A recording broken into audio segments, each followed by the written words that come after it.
Hello दोस्तों, Kamran dairy farm YouTube channel पर आपका स्वागत है। आज मैं आपसे बात कर रहा हूँ कि ज़्यादातर वीडियो में कमेंट्स आती है कि आप अपना पूरा फार्म दिखाओ। तो मैंने काफ़ी बार पूरा फार्म भी दिखाया है और आज की वीडियो में मैं मेरा पूरा फार्म भी दिखाऊंगा और किस तरह से फीडिंग करता हूँ।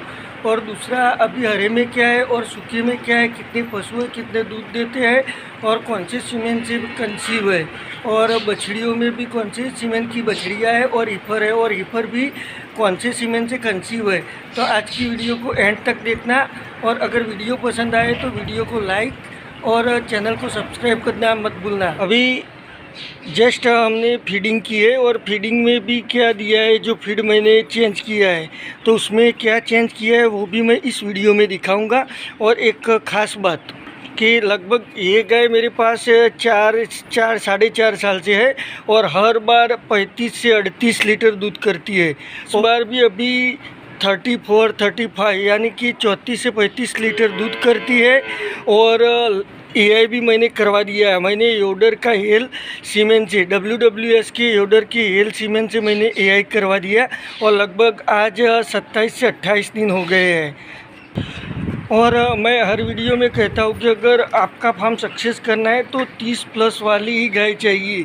और ये जो मैंने बछड़ी ली थी कि लगभग एक 40 में उधर ली थी, 10 से 15 हज़ार उसके ऊपर भाड़ा लगा था। 6 महीने की प्रेग्नेंट ली थी। उस हिसाब से अगर मैं घर पे लाया इसको तो जो उसका मैंने उसका ट्रांजिशन पीरियड केयर किया, लगभग ट्रांजिशन पीरियड में 12 से 15 हज़ार होते हैं, पर ये बाहर से लाया था इसलिए थोड़ी दवाई और टॉनिक वगैरह होके 20 हज़ार जैसा हो गया। टोटल मिला के ये मुझे एक 75 से 80 में पड़ी थी। और ये जस्ट काल्विंग के 38 दिन यानी कि 38 से 40 दिन में मैंने उसका वर्ल्ड वाइड शहर के ग्रीप सीमेंट से एआई करवाया था। उसका भी लगभग 28 से 30 दिन हो गया, क्योंकि मैंने ये दोनों काऊ का एक ही दिन एआई करवाया था। और ये लगभग 8 या 9 महीने पहले भी आई थी और अभी लगभग इसका 7वां महीना गाभिन का है। और इसको मैंने हमारी जो डेयरी का 100% सीमेन आता है वो यूज़ किया था। और आज भी ये गाय सुबह 7 और शाम को 7 यानी कि 14 लीटर दूध कर रही है। अगर आप जो फीडिंग में ड्राई मैटर इनटेक निकालते हैं और तो उस हिसाब से फीडिंग करते हैं और फीड भी अच्छा देते हैं, हरा सूखा अच्छा देते हैं, तो ये अभी 14 लीटर दूध कर रही है।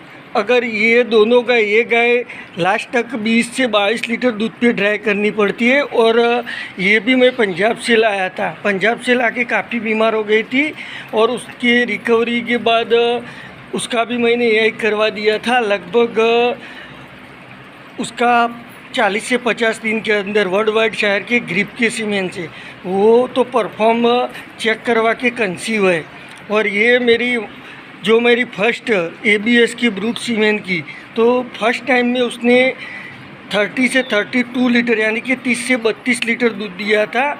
और इस साल उसका जो काल्विंग हुआ था वो 8वें या 9वें महीने में हुआ था। उस टाइम काफ़ी ह्यूमिडिटी और टेम्परेचर था, तो उसने 30 लीटर दूध तो दिया, पर जो उसका 35 तक जाना चाहिए वो नहीं गया।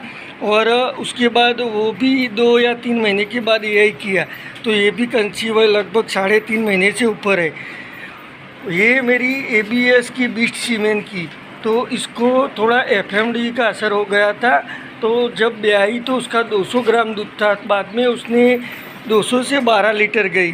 पर एक नॉर्मली प्रॉब्लम आ रहा है कि वो अभी रिपीट हो रही है। देखते हैं आगे कि इस बार भी सीमेंट डाला है, लगभग 15 दिन हो गया है, इसको ड्राई कर दिया है। और सीमेंट भी मैंने हमारी डेयरी का जो 100% होता है वो लगाया है, क्योंकि अगर मैं हर गाय पे सेक्सेड सीमेंट लगवाता हूँ या कन्वेंशनल लगाता हूँ तो 3 या 4 से ज़्यादा बछड़ी हो जाती है।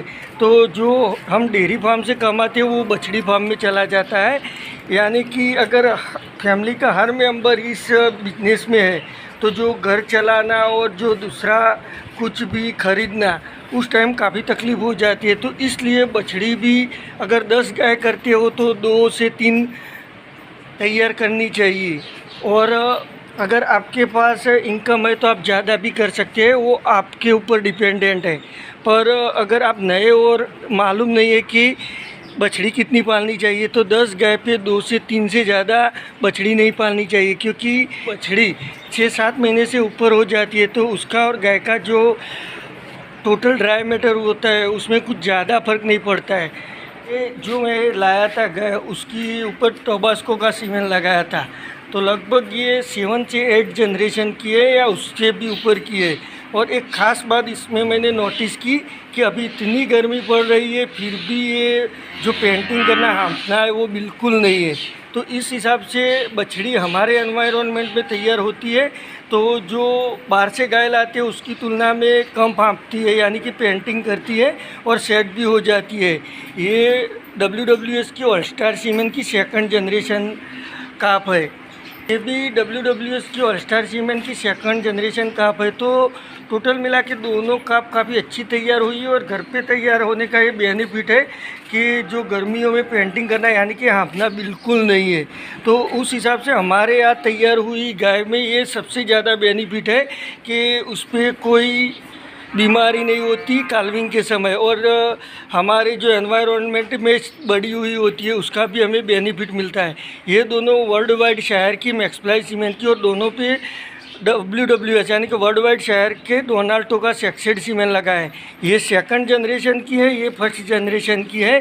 पर मैंने जो सीमेंट लगाया सभी 30 से 35 लीटर वाली गायों पे लगाया है। ऑलरेडी अगर आप अच्छी गाय पे सीमेंट लगवाते हैं तो उसमें ज़्यादा बेनिफिट मिलता है। और उसका जो बच्चा डोनाल्टेलो सीमेंट से आएगा वो 3rd जनरेशन में आएगा। तो टोटल मिला के मेरे पास इतने ही पशु है, मैं कम पशु नहीं मानता हूँ। अभी जो फार्म है उस पर जो दूध हो रहा है वो 125 यानी कि 60 शाम को और सुबह 65 लीटर होता है, जो 130-35 तक चला गया था। इतनी ज़्यादा गर्मी क्योंकि अभी गुजरात में हीट वेव चल रहा है तो गर्मी भी ज़्यादा बढ़ गई है, पर दूध ज़्यादा कम नहीं हुआ है। ये ब्रीड का फ़ायदा है। तो उस हिसाब से अगर आप ज़्यादा पशु रखिए इतना दूध लेते हैं, काफ़ी फार्म पे 12, 13 या 14 तक पशु होते हैं और दूध 130 भी नहीं होता।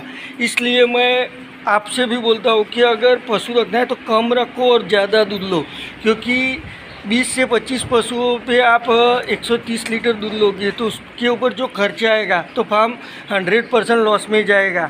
अभी की बात करूँ तो लगभग 6 पशु से 125 से भी प्लस दूध होता है, फिर भी ज़्यादा मुनाफा नहीं बचता। तो अगर गाय का एवरेज दूध 15 या 20 लीटर या 25 लीटर तक होगा तो उसमें क्या होगा वो आप सोच सकते हो।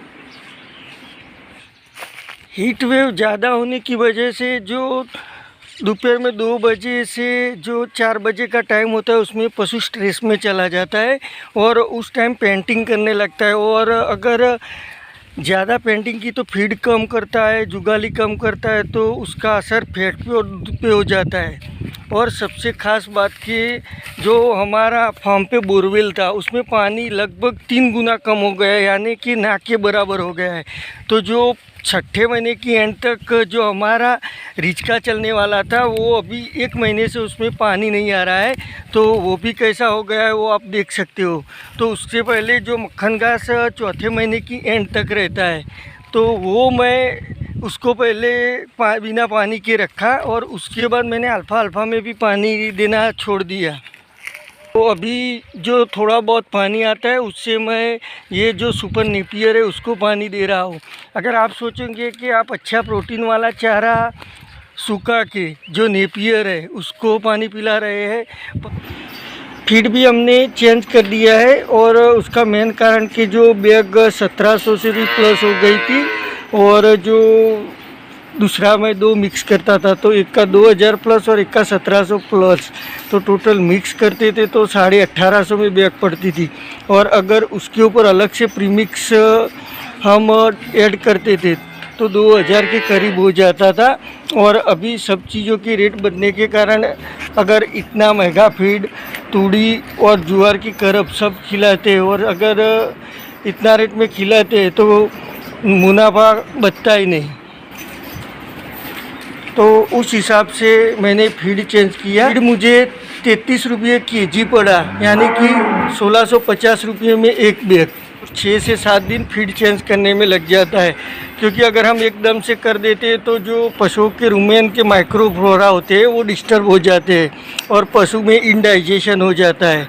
और जो मेरा प्रीमिक्स का खर्चा था, प्रीमिक्स में लेवसेल आता था, पीडीएस का आई मीन अवेला जो रुमेन बफर आता था, तो वो सब खर्चा भी कम हो गया और 30 रुपये पड़ा है। तो अभी आगे जाके रिजल्ट क्या है वो भी मैं वीडियो में दिखाऊंगा। और सबसे ख़ास बात कि इस फीड में प्रीमिक्स ही ऐड है और फीड का जो प्रोटीन परसेंटेज है वो मैंने 24%, फैट 5.5% और नेट एनर्जी 31 हो, तो उस हिसाब से फीड भी बनवाया है और प्रीमिक्स भी अंदर ऐड है। तो जो रिज़ल्ट होगा मैं अगली अपडेट दूंगा फार्म में, उसमें मैं बता दूंगा।